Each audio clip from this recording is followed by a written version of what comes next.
Assalamualaikum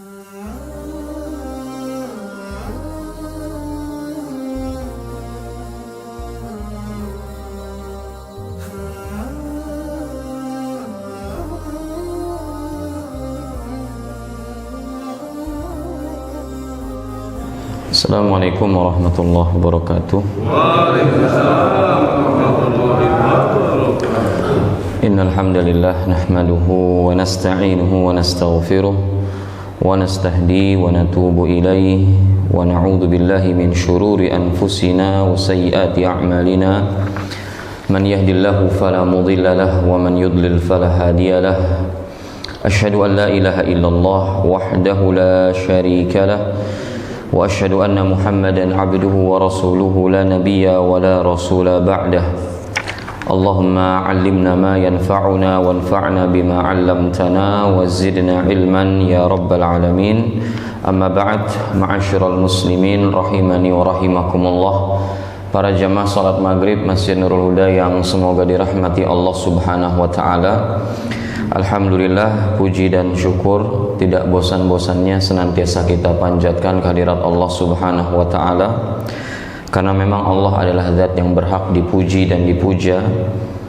Dan kemudian juga atas segala nikmat yang telah dilimpahkan kepada kita semua, sehingga mewajibkan kita untuk senantiasa memperbanyak syukur kita kepada Allah Azza wa Jalla dengan melakukan ketaatan-ketaatan dan menjauhkan diri kita dari berbagai macam kemaksiatan. Sebagaimana salawat dan salam tak lupa kita sampaikan kepada suri tauladan kita, Nabi Muhammad sallallahu alaihi wasallam, kepada keluarga beliau, para sahabat, dan kepada seluruh umatnya yang istiqomah di dalam berpegang teguh terhadap sunnah-sunnah beliau hingga hari kiamat kelak. Ikhwani fiddin, rahimani wa rahimakumullah, jamaah sekalian yang dirahmati Allah Subhanahu wa taala. Pada kesempatan malam hari ini insyaallah kita akan kembali melanjutkan kajian rutin kita dari pembahasan kitab Minhatul Alam fi Syarhi Bulughil Maram, buah karya Fadilatul Syekh Dr. Abdullah Ibn Shalih Al-Fauzan hafizahullah taala, yang ini merupakan kitab penjelasan atau syarah dari kitab Bulughul Maram min Adillatil Ahkam karya Al-Imam Al-Hafidh Ibnu Hajar Al-Asqalani rahimahullahu taala. Dan kita masih di dalam pembahasan Kitabul Janaiz, hadis-hadis seputar pengurusan jenazah.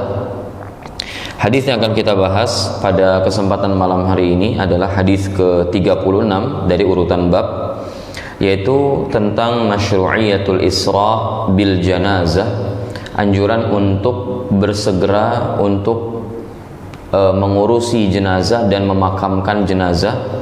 Lalu kemudian nanti hadis berikutnya insyaallah, yaitu hadis ke-37 dari urutan bab tentang ajru manittaba'al janazah, anjuran atau ganjaran bagi orang yang mengantarkan jenazah baik ke tempat disolatkan maupun ke pemakaman.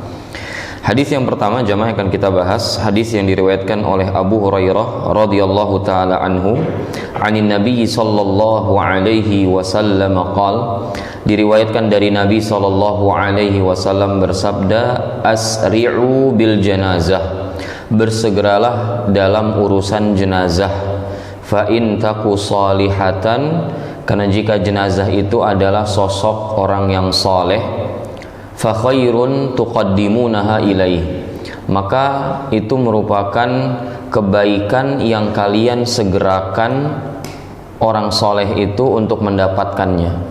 Jadi kalau misalnya jenazah itu adalah orang soleh, maka ketika kita menyegerakan untuk mengurusi jenazah tersebut sampai ke tempat dia dimakamkan, hakikatnya kita sedang mempercepat jenazah itu untuk mendapatkan kebaikan-kebaikan yang Allah janjikan untuknya di alam barzakh. Wa in taku siwa dzalik, lalu bagaimana kalau jenazahnya ternyata bukan orang yang soleh? Adakah manfaat atau kemaslahatan dari menyegerakan jenazah tersebut untuk segera diurus dan dimakamkan? Maka kata Nabi SAW, wa intaku siwa dzalik, kalau jenazah itu bukan orang yang soleh, Nabi tidak mengatakan kalau jenazah itu orang yang fajir, orang yang fasik atau ahli maksiat, enggak. Karena kita tentunya harus menghormati jenazah jemaah ya. Kalau kita sudah berurusan dengan jenazah itu kita nggak usah mengungkit-ungkit keburukan-keburukan dia ketika masih hidup. Jadi kita nggak nyebut nih jenazah fasik, jenazah fajir, jenazah durjana, jenazah ahli maksiat dan seterusnya. Karena sebagaimana Nabi SAW mengatakan la tasubul amwat, jangan kalian mencaci maki orang yang sudah meninggal, karena sesungguhnya dia sudah menjumpai apa yang selama ini dia perbuat selama di dunia, yakni balasan yang selama ini dia perbuat di dunia. Maka Nabi tidak menyebutkan jika jenazah itu jenazah yang fajir, jenazah fasik dan seterusnya. Tapi Nabi mengatakan wa intaku siwa dzalik, kalau jenazah itu bukan jenazah yang soleh, fasyarrun tad'unahu an riqabikum, maka hakikatnya ketika kalian menyegerakan jenazah tersebut untuk dimakamkan, kalian sedang meletakkan beban keburukan dari leher-leher kalian. Ya, jadi ini tentunya juga ada maslahat buat kita semua jemaah, agar kita tidak menanggung beban apapun ketika jenazah itu belum dimakamkan, maka segeralah kita untuk memakamkan jenazah tersebut. Nah, di sini jemaah, para ulama berbeda pendapat tentang makna al-isra bil jenazah. Karena Nabi di sini perintahkan cuman asri'u bil jenazah, bersegeralah dalam urusan jenazah. Dalam hal apa? Itu menjadi pertanyaan. Nah, sebagian ulama berpendapat ini dalam hal al-mubadarah bitajhiziha wassalah 'alaiha. Menyegerakan urusan jenazah itu maksudnya adalah menyegerakan urusan memandikan jenazah tersebut, mengkafani jenazah tersebut, dan mensolati jenazah tersebut. Nah, ini sebagaimana juga dikuatkan oleh sabda Nabi SAW di dalam hadis yang dikeluarkan oleh Abu Dawud meskipun dengan sanad yang dhaif. Ya, diriwayatkan bahwa Nabi mengatakan la yanbaghi li jifatin muslim, tidak sempantasnya bagi jenazah seorang muslim antuhbas baina dhahranai ahlihi. Itu tidak pantas jenazah muslim itu, kata Nabi, ditahan terlalu lama di tengah-tengah keluarganya. Ya, jangan terlalu lama menahan jenazah itu di di tangan keluarganya, tapi segerakanlah pengurusannya. Ketika jenazah itu sampai dari rumah sakit misalnya jemaah, dan dia dalam kondisi belum dimandikan, belum dikafani, ya kan? Meskipun ada sebagian rumah sakit itu memiliki fasilitas sudah dimandikan, sudah dikafani, tinggal disolatkan dan dimakamkan. Tapi yang saya lihat mayoritas itu kalau rumah sakit itu hanya sebatas memastikan jenazah ini ya memang sudah meninggal, orang ini sudah meninggal, kemudian selanjutnya pengurusan diserahkan kepada keluarga, karena memang keluarga yang berhak, dan itu sudah kita bahas ya. Segala hal pengurusan jenazah itu yang paling berhak adalah siapa? Keluarga, bukan tetangga, bukan orang jauh, tapi keluarga. Artinya kalau yang meninggal bapaknya, maka yang harus punya peranan penting mengurus jenazah tersebut adalah siapa jemaah? Anak-anaknya, cucu-cucunya, saudara kandungnya, sebelum dilimpahkan kepada orang lain. Karena ahli waris itu lebih berhak, jangan pengen fulusnya aja gitu loh. Ini ditunggu-tunggu kematiannya gitu, kapan sih bapak mati gitu ya, supaya dapat hak waris, tapi nggak mengurusin jenazahnya. Dan ada beberapa hal mungkin yang menjadi latar belakang kenapa misalnya kerabat dekat itu tidak mengurusi jenazah kerabatnya yang meninggal. Bisa jadi karena ya cenderung abai padahal ngerti, atau bisa jadi dua, nggak punya ilmu. Ya, bisa jadi nggak punya ilmu. Makanya saya bilang jemaah, pelajaran tentang ahkamul janaiz ini meskipun fardu kifayah, ya, maksudnya fardu kifayah itu artinya kalau sudah ada yang menguasai fikihnya, itu gugur kewajiban bagi satu masyarakat.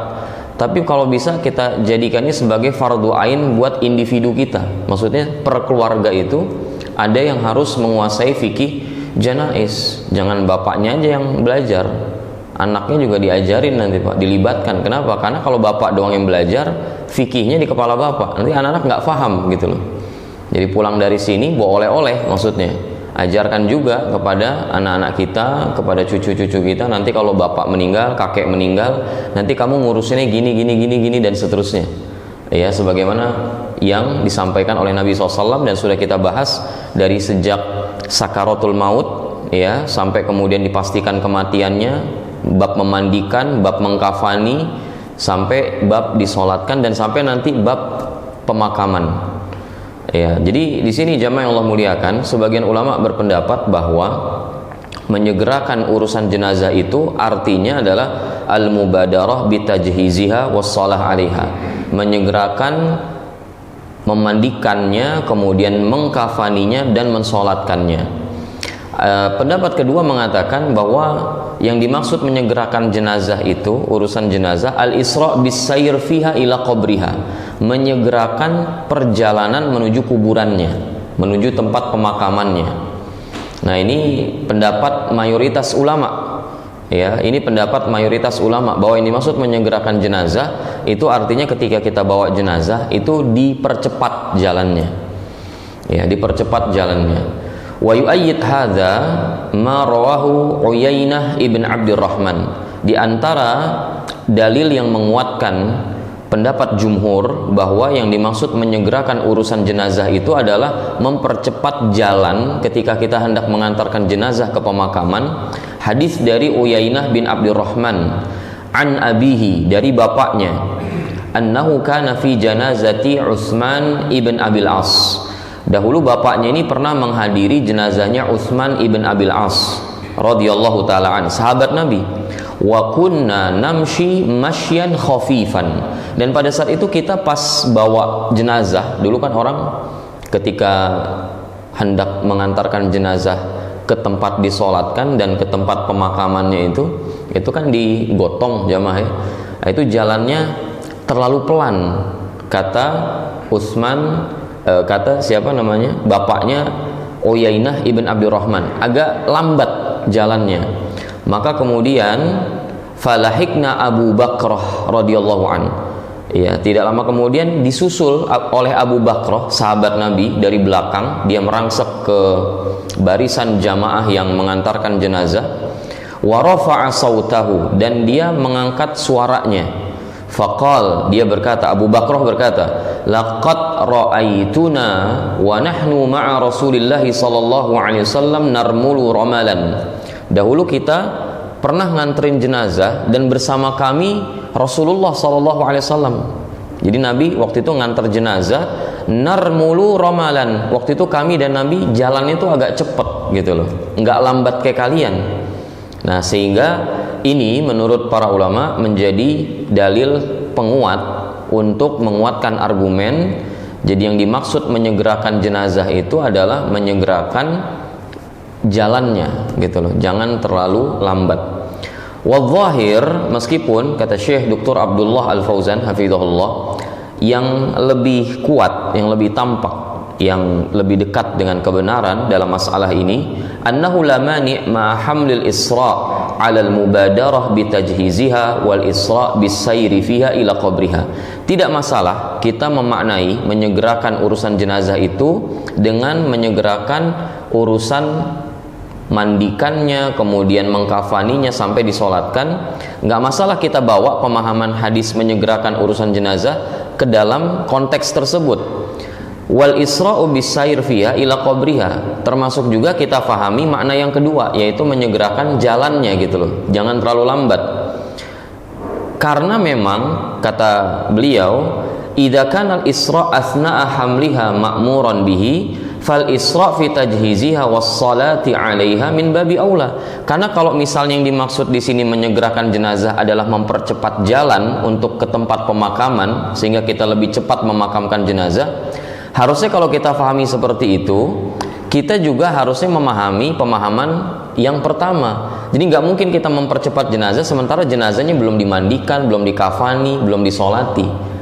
Paham nggak jemaah? Jadi maksudnya kalau misalnya kita pahami makna menyegerakan jenazah, pengantaran jenazah itu artinya kita segera atau mempercepat langkah kaki kita untuk mengantarkan jenazah ke tempat pemakamannya, maka pemahaman yang lebih utama lagi ya harusnya lebih ditekankan lagi menyegerakan memandikannya, mengkafaninya dan mensolatinya. Karena secara logika nggak mungkin orang itu diantarkan ke tempat pemakaman sementara dia belum dimandikan, belum dikafani dan belum disolatkan. Jadi otomatis gitu loh, ketika kita memahaminya jenazah itu mesti disegerakan dalam artian dipercepat jalannya ke pemakaman, ya disolatinnya berarti bergegas, dimandikannya cepat-cepat, dikafaninya cepat-cepat gitu loh, dengan tetap menjaga etika kepada mayit tersebut. Taib, jamaah yang Allah muliakan, dari hadis ini beliau menyampaikan ada beberapa faedah.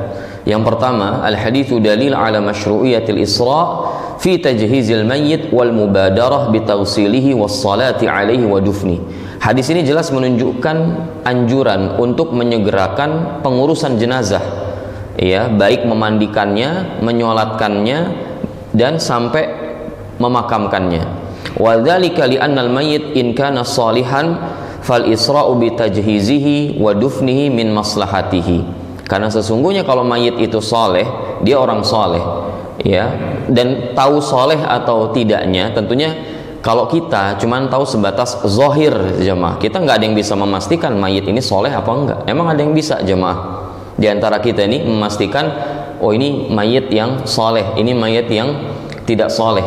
Kita kan berinteraksi dengan sesama manusia di sini, di dunia, itu kan ngelihat cuman zohirnya saja.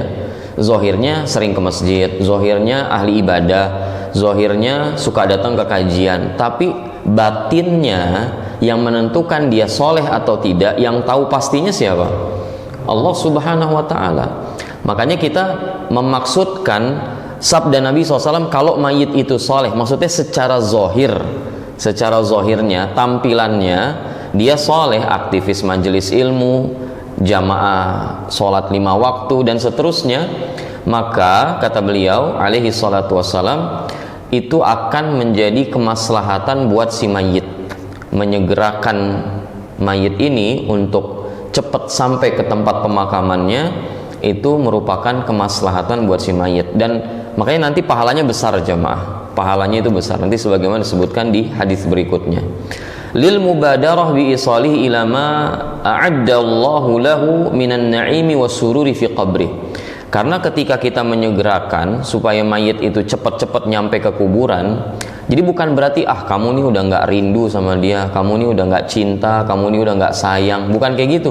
Justru ketika kita sayang sama si mayit ini, kita cinta sama si mayit ini, kita berharap dia buru-buru mendapatkan kenikmatan kubur yang Allah janjikan kepada dia, kepada orang yang soleh, orang-orang yang mati dalam keadaan husnul khatimah. Justru tanda cinta kita ya itu jemaah, tanda cinta kita buru-buru makamin bapak kita, buru-buru makamin ibu kita, bukan ditahan berlama-lama, dipelukin dulu, diciumin dulu jenazahnya, ditahan-tahan dan sebagainya, bukan. Justru tanda cinta kita ini, kalau kita pengen orang tua kita ini dapat kemaslahatan, ya buru-buru segerakan pengurusannya, cepat-cepat antarkan ke pemakaman, bukan karena tidak cinta lagi, justru itu didasari karena cinta. Nah makanya cinta itu mesti berbalut ilmu jamaah, nggak bisa kita cinta itu nggak pakai ilmu. Cinta tuh pakai ilmu, kalau nggak tidak ada arahannya, nggak ada bimbingan syariat sama sekali. Nanti kita pikir ini kemaslahatan buat mayit, ternyata kita nunda-nunda mayit itu mendapatkan ganjaran dari sisi Allah Azza wa Jal. Ini mayit udah disiapin semua fasilitas, udah disiapin berbagai macam kenikmatan, terus kita tunda-tunda, apa nggak zolim kita kayak begitu? Ya, makanya meskipun anggota keluarga jamaah yang meminta, nanti dulu deh, tahan dulu deh. Ya, padahal ini mayit ini udah meninggal dari kapan tahu jamaah, tapi ada anggota keluarga misalnya, ntar dulu, tahan dulu ya, nanti anaknya ini lagi di jalan gitu. Emang di mana? Di London gitu. Ya masih jauh, biarin aja dulu lah. Nanti kalau dia sempat datang ke sini, dia bisa ziarah misalnya. Jangan ditahan-tahan gitu loh, karena ini nanti akan menghalangi si mayit untuk mendapatkan kemaslahatan dia di alam kubur. Mayit udah meninggal, udah urusan sama dunia udah selesai jemaah, urusan sama kita udah selesai. Urusan dia sekarang dengan janji-janji Allah yang Allah berikan kepada mereka selagi mereka masih hidup. Nikmat kubur udah menanti, terus kita halang-halangin. Ini gimana ceritanya jemaah? Maka tadi saya bilang cinta itu mesti didasari dengan ilmu. Kalau cinta nggak didasari ilmu, itu yang ada adalah cinta buta jemaah. Kayak orang bilang sekarang, tidak terukur cintanya. Li'annal qabra lil mayyitis salih khairun minad dunya. Kata beliau, karena sesungguhnya kuburan buat jenazah yang soleh itu lebih baik dari dunianya jemaah. Makanya kan kita kalau sholat jenazah doa ini apa jemaah? Di antaranya buat mayit. Allahumma badil ahlahu, Allahumma abdilhu Allahumma abdil ahlahu khairan min ahlihi fid dunya, atau kama qala, ya Allah gantikanlah keluarganya nanti di tempat selanjutnya di negeri akhirat dengan keluarga yang lebih baik dari di dunia, dan tempat tinggal yang lebih baik dari tempat tinggalnya di dunia. Jadi orang itu kalau sudah meninggal dan dia soleh jamaah, itu tempat dia nanti di alam kubur itu lebih mewah daripada tempat yang dia sekarang tempati di dunia. Meskipun rumahnya juga mewah di dunia, tapi nggak semewah apa yang sudah Allah siapkan buat dia nanti di alam kubur, di alam barzah. Wa in kanal mayyit ghairu shalih. Nah pertanyaannya, gimana kalau mayitnya nggak soleh Pak Ustadz? Apa nggak kesian kita? Berarti kita buru-buru nganterin dia di azab gitu? Lo nggak demikian cara memahaminya. Kata beliau, fal isra bitajhizihi wa dufnihi min maslahati hamilihi. Ketika kita berinteraksinya sama jenazah yang tidak soleh, maka kemaslahatannya itu bukan kembali kepada jenazah tersebut, tapi kemaslahatannya kembali kepada siapa? Kepada kita yang nganterin jenazahnya. Ya, jadi maslahat itu terkait mengantarkan jenazah, ada yang kembalinya kepada si mayit. Kalau dia soleh, berarti buru-buru dia dapetin janji Allah kan.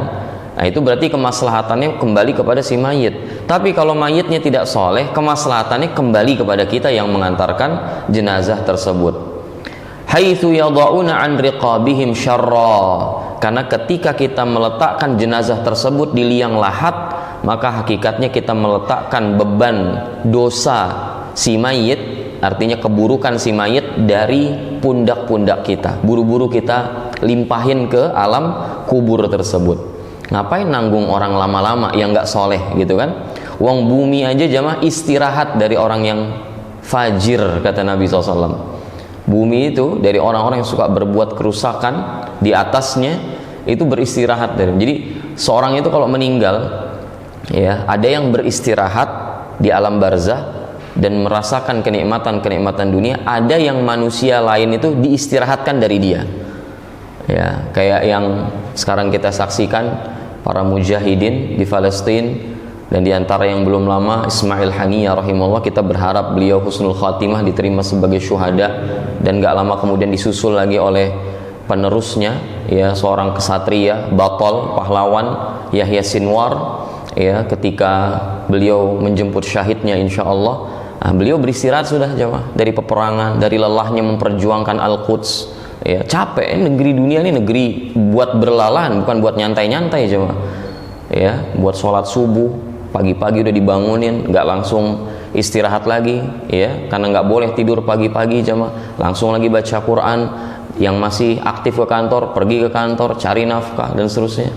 Sampai malam, ntar nggak lama lagi bangun lagi. Memang dia capek, lelah. Makanya seorang muslim itu yang di dunia bersungguh-sungguh untuk mendapatkan kemaslahatan di negeri akhirat, dia beristirahat. Jadi nggak semua orang beristirahat di akhirat jemaah. Makanya kalau antum jangan ikut-ikutan jemaah sama orang barat tuh RIP. Apa RIP? Rest in Peace. Tahu artinya kan nih jemaah nih, ngomong-ngomong nih. Ini orang Inggris apa orang keranggan? Rest in Peace apa artinya jemaah? Beristirahatlah dalam kedamaian. Loh, orang kafir damainya di mana kuburannya jemaah? Ya, orang kafir damainya di mana? Disiksa, diazab jemaah. Bukan kata saya ini. Ya, Ustadz jangan kayak gitu Ustadz. Jangan menjatuhkan vonis kepada hal yang sifatnya gaib. Loh, emang gaib. Dan yang menjatuhkan vonis bukan saya. Hadis Barra bin Azib yang panjang itu jemaah. Dari mulai orang kafir, proses dari dia keluar ruhnya itu sampai di langit ditolak, dilemparin dari langit sampai ke kuburan, kemudian ditanya lagi nanti sama Munkar dan Nakir, nggak bisa jawab, dihantam sama palu yang gunung kalau dihantam dengan palu itu menjadi debu, dan seterusnya jemaah. Itu siksaan janji dari Nabi SAW bahwa orang kafir itu pasti disiksa. Makanya kalau ditulis rest in peace itu istirahatnya di mana, di part yang mana itu, di bagian yang mana. Adapun seorang mukmin kalau dia mati dalam keadaan husnul khatimah, apalagi mati syahid, oh istirahat jemaah, istirahat, dia capek memperjuangkan Islam. Dan tapi ada orang juga kalau dia meninggal, orang-orang lain diistirahatkan dari dia, pegel ngurusin sikap dia itu. Iya, ada orang, oh, alhamdulillah Pak Ustadz, kenapa Pak? Akhirnya dia meninggal juga gitu. Itu kalau ada orang kayak gitu, ya Allah, jamaah kesian jamaah. Tapi nggak boleh kita ngomong kayak gitu tuh, zolim gitu. Alhamdulillah Pak Ustadz ada kabar baik gitu. Kabar baik apa? Itu yang di Mor 2 akhirnya meninggal juga gitu kan. Gitu. Misalnya jemaah, ini contoh aja jemaah ya. Jadi itu ada dua golongan manusia. Ada dua golongan manusia jemaah. Ada orang yang kalau meninggal itu dia istirahat dari berbagai macam keletihan di dunia. Ada orang yang ketika meninggal, manusia-manusia yang lain itu diistirahatkan dari tingkah laku dia, karena nyebelin sehari-harinya.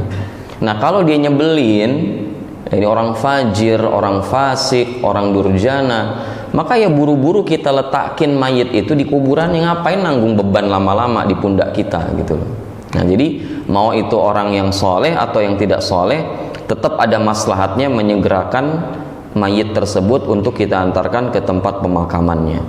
Kemudian di antara faedah juga jemaah dari hadis ini menunjukkan annal isra al ma'muri bi fi hamli huwa ma kana fi rifqin wa lutfin. Nah, ini supaya kita pahami juga. Tadi kan kita maknai atau mayoritas ulama memaknai menyegerakan urusan jenazah itu apa jemaah tadi? Menyegerakan langkah kaki, mempercepat langkah kaki untuk sampai ke tempat pemakaman, ya kan? Nah, tetapi yang perlu kita perhatikan juga, kata beliau, menyegerakan yang diperintahkan di sini itu adalah tetap membawa jenazah tersebut dengan kelemah lembutan, bukan dengan mazriyatun tuaddi ilal idrari bil mayyit, bukan dengan sembrono, bukan dengan ugal-ugalan. Apalagi sekarang jamaah kalau nganter jenazah itu, ya Allah, udah sirine, kemudian dikibar-kibarin bendera kuning gitu kan. Ini sembrono jamaah, nggak boleh. Zolim kita sama orang. Iza ini ganggu jalanan orang tuh nggak boleh jamaah. Ya sekedar memberitahu nih ada jenazah nih supaya apa namanya kendaraan yang nganterin nggak putus, ya sewajarnya saja gitu. Tetap dianjurkan disegera, tapi bukan ugal-ugalan, bukan sembrono gitu loh. Semua orang dikepret-kepretin gitu kan pakai bendera kuning, mentang-mentang dia lagi pengen dapat apa pahala 1 kirot, pengen dapat pahala banyak, ya kan. Orang dikepret-kepretin pakai bendera kuning semuanya, nggak boleh. Tetap menjaga adab dan etika di jalanan. Apalagi ini sampai membahayakan mayit, bikin jenazahnya jatuh misalnya. Jadi kita bayangannya bukan pakai kendaraan aja. Orang dulu kalau nganterin tuh ya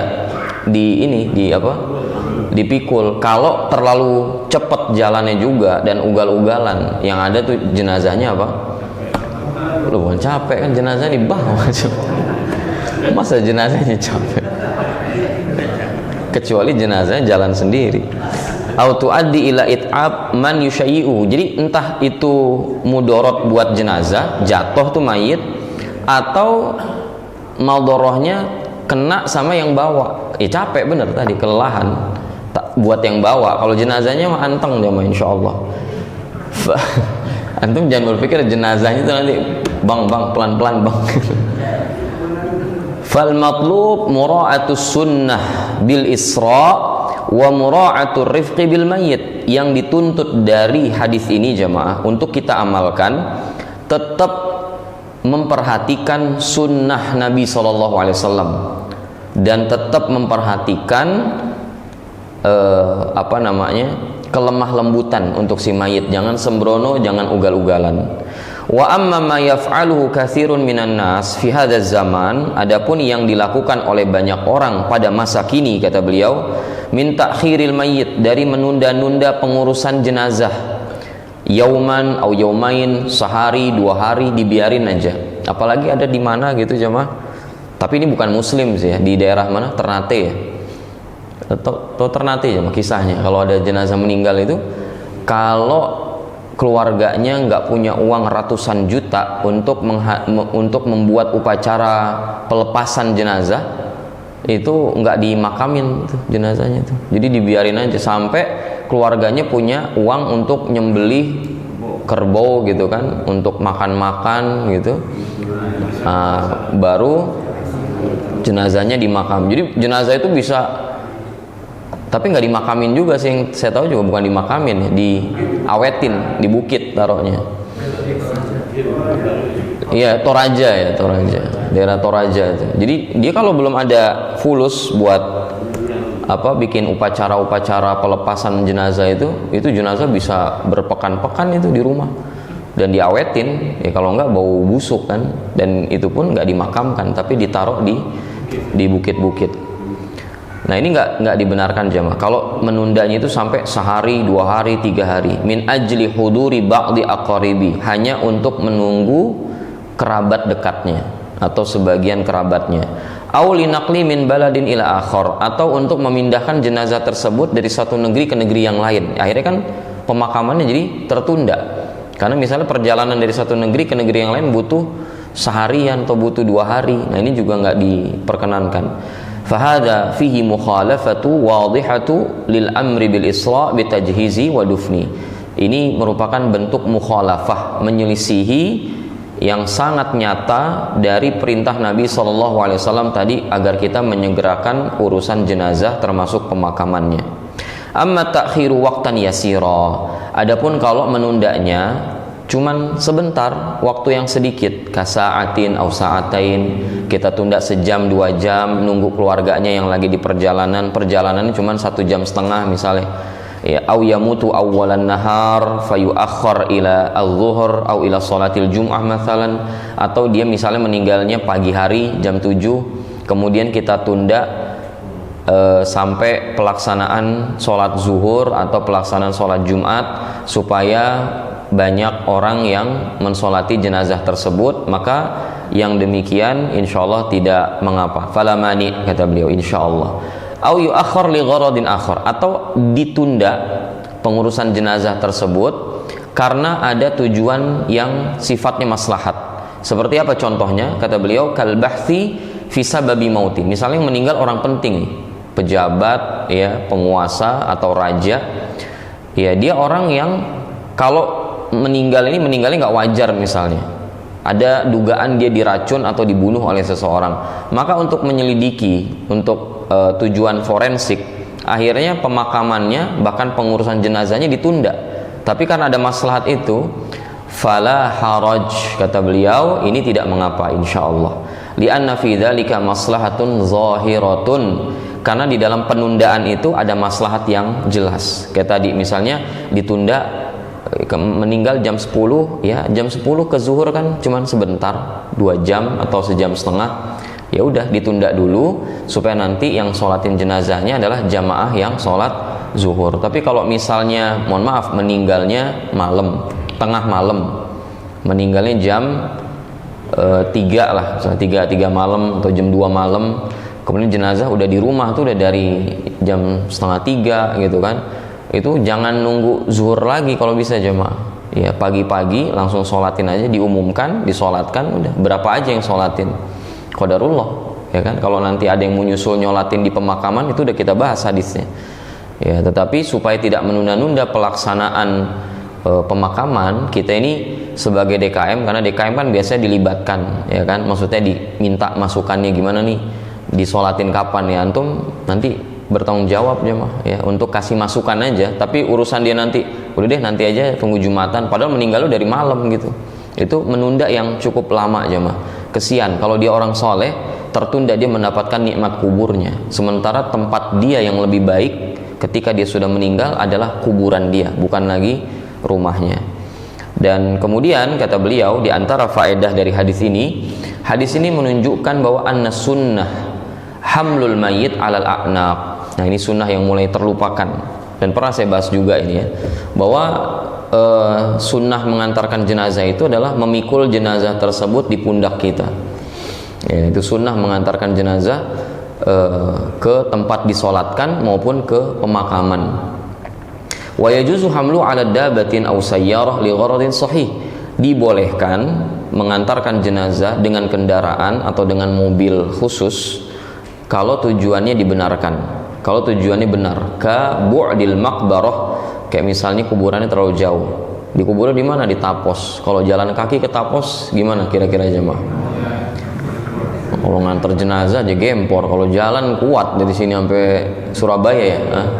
Sampai mana jemaah? Ini pejalan sampai mana? Paling jauh kemana? Hah?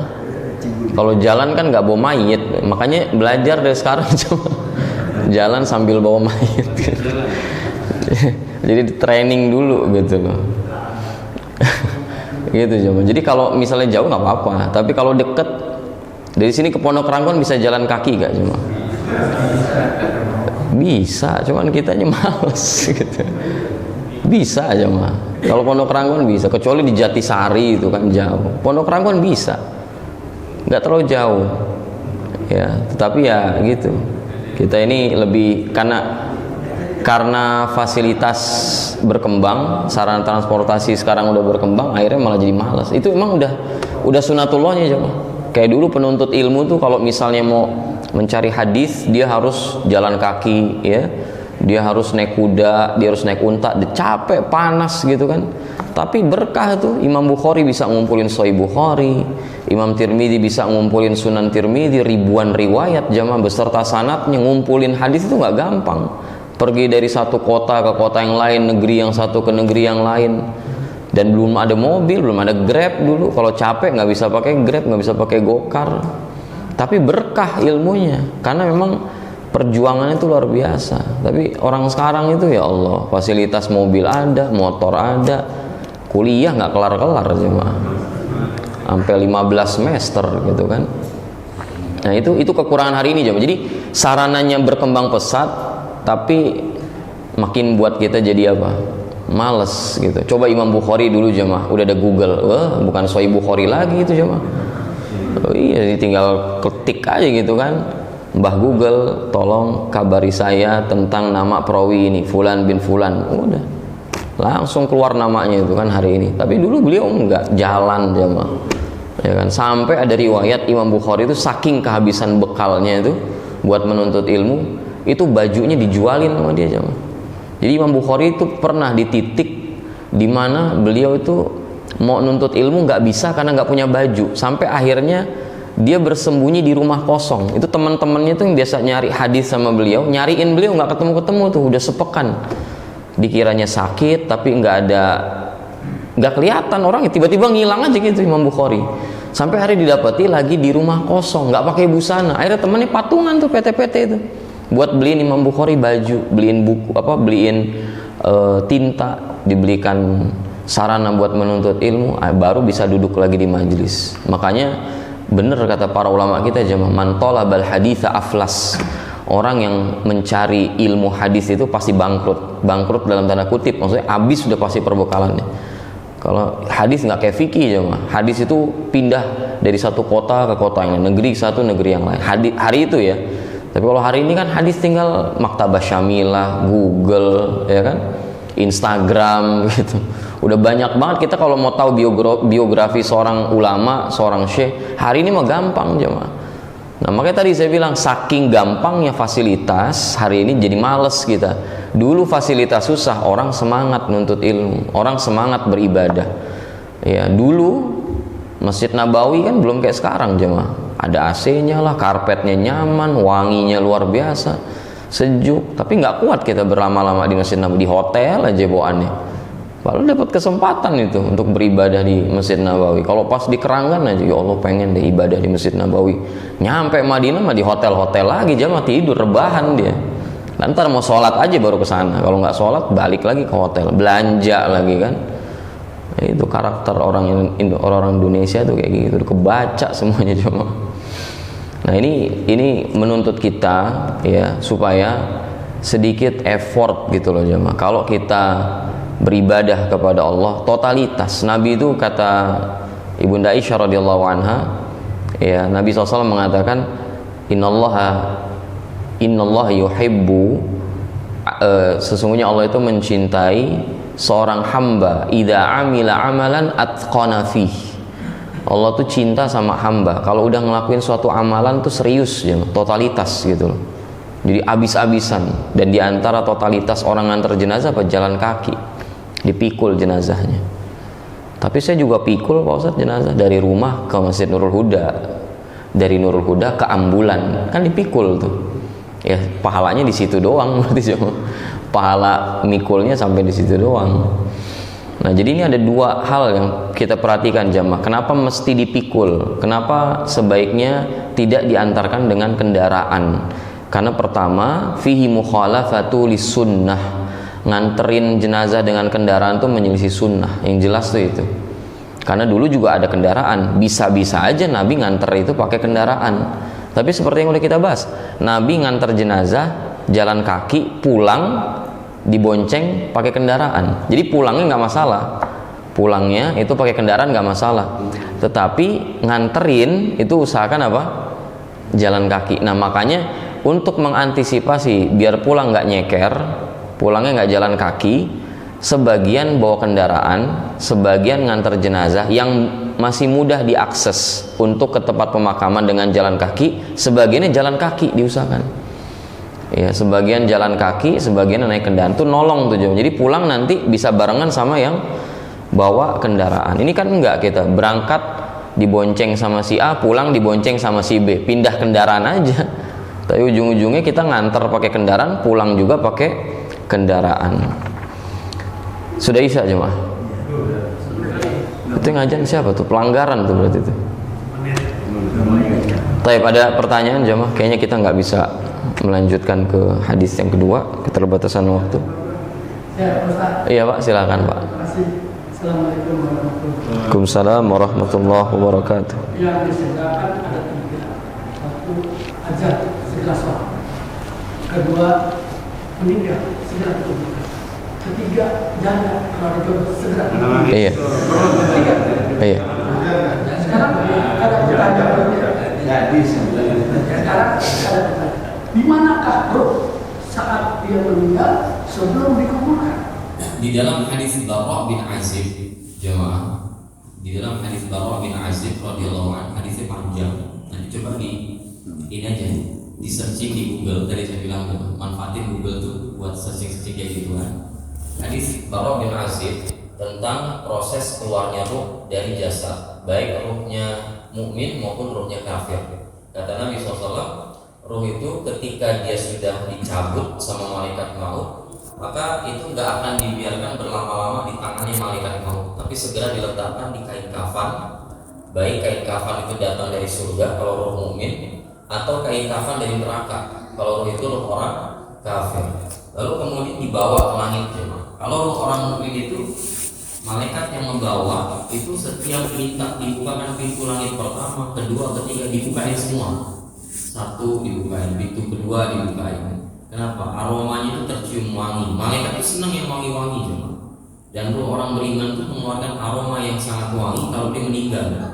Sampai nanti akhirnya sudah langit ketujuh, maka dikembalikan lagi lah ruh itu nanti ke jasadnya di alam kubur, di kuburannya itu. Nah, itu ruh orang beriman. Tapi kalau ruh orang kafir, ketika dia dicabut nyawanya, ini kita masih ngurusin mandiin jenazahnya, mengkafani, itu kan roh udah dicabut tuh. Nah roh itu dibawa kalau orang kafir ke atas langit, baru langit pertama mentok, nggak dibukakan. Roh siapa ini? Roh yang bisa, kata malaikat yang jaga pintu langit itu. Ini roh yang sangat bau, busuk banget, aromanya nggak enak. Ini rohnya si Fulan bin Fulan, disebutin nama roh tersebut. Maka kemudian dilemparkan dari atas langit itu ke jasadnya yang dikuburkan. Jadi pas dikuburin baru dibalikin roh itu ke kuburannya. Terus gimana kalau yang nggak dikuburkan? Yang nggak dikuburkan tetap ada alam barzakh, tapi teknisnya bagaimana itu wallahu a'lam. Tapi kalau roh itu jasadnya dikuburkan, nah maka prosesnya itu roh itu dibawa ke langit dulu jemaah. Entah berapa lama di langit, pokoknya pas jasad itu masuk ke dalam liang lahat, itu ruh itu setelah diratakan tuh, dan kemudian orang-orang yang antar jenazah sudah pergi, ruh itu dikembalikan untuk ditanya 3 pertanyaan. Man rabbuka, wa man dinuka, wa man nabiyuka. Itu jadi itu diantara keterangan dari hadis Nabi SAW terkait posisi ruh sebelum dikembalikan ke dalam jasadnya. Nah nanti terkait ruh posisinya ketika dikembalikan ke jasadnya itu ulama berbeda pendapat lagi cuma. Ada yang bilang dia disijil, kalau orang kafir ya, sijil itu di kerak bumi yang paling bawah, yang inti bumi itu jauh, yang panas itu. Makanya para ulama itu mengatakan neraka itu sebenarnya inti bumi itu. Neraka itu inti bumi karena dia berada di lapisan bumi yang paling dasar. Makanya neraka itu kan yang paling berat siksanya paling bawah. Sebagaimana surga itu tempatnya di atas langit, di bawah arsy-Nya Allah. Surga tertinggi itu Firdaus, itu kata Nabi SAW, dia di bawah arsy-Nya Rahman, arsy-Nya Allah yang Maha Pemurah. Nah ketika konsepnya orang itu mukmin, derajatnya tinggi, diangkat ke atas langit, roh orang kafir sebaliknya diinjak-injak di dasar bumi, ya. Dibikin dia berada di bagian bumi yang paling dasar, yang kita tahu bagian bumi paling dasar itu inti bumi yang panas itu cuma. Ya. Nah, maka itu posisi roh sebelum dia dikembalikan ke jasadnya dan ditanyakan tentang 3 perkara. Kalau roh orang beriman, dia berada di atas langit setelah dicabut, dibawa sama malaikat. Jadi malaikat itu yang nyambut. Memang malaikat maut, tapi malaikat maut itu nanti gak datang sendirian ya. Sebelum datangnya malaikat maut, kata Nabi SAW, itu akan datang berbondong-bondong malaikat. Kalau roh yang akan dicabutnya roh orang beriman, itu yang datang malaikat yang wajahnya itu bersinar, bukan cerah lagi, benar-benar bersinar. Kata Nabi SAW bahkan seperti wajah itu seperti matahari. Mungkin agak susah digambarkan dengan dengan panca indera kita, karena ini hal yang gaib, tapi wajib kita imani. Itu sejauh mata memandang, kata Nabi. Nah nanti setelah itu baru datang malaikat maut tepat di atas kepala, dicabutlah itu ruh dari atas kepala, tapi prosesnya itu ketariknya dari ujung kaki kita sampai kemudian lepas. Makanya kata Nabi SAW, ruh itu kalau dia keluar ittaba'ul basar, mata itu ngikutin. Oke, kalau orang meninggal matanya ke atas karena dia ngikutin ruh itu ke atas gitu, jadi dicabutnya di atas kepala. Nah itu diletakkan di kain kafan dari surga, ya, dikasih wangi-wangian dari surga. Sebagaimana kita bahas kemarin, memang kalau kita ngurusin jenazah itu kan kain kafan juga kita kasih wangian tuh. Jadi tempat-tempat sujud itu, bagian bawah, bagian dengkul, bagian tangan dan bagian kening itu kita kasih wangian kafannya. Nah begitu juga kalau roh kita nanti keluar dari jasad kita, itu nanti udah disiapin kain kafan yang dikasih wangi-wangian. Mudah-mudahan ketika kita mati dalam keadaan husnul khatimah, lalu kemudian dibawa ke atas langit. Dan kalau kita mukmin maka diterima di langit pertama, langit kedua, langit ketiga, langit keempat, dan seterusnya sampai langit ketujuh, sebelum nanti dikembalikan lagi ke jasad kita di alam kubur. Wallahu ta'ala a'lam. Saya pikir ini bisa kita bahas. Insyaallah kita lanjutkan lagi di pertemuan berikutnya. Hadallahu wa iyyakum ajma'in. Subhanallahumma wa bihamdika asyhadu an la ilaha illa anta astaghfiruka wa atubu ilaik. Wassalamualaikum warahmatullahi wabarakatuh.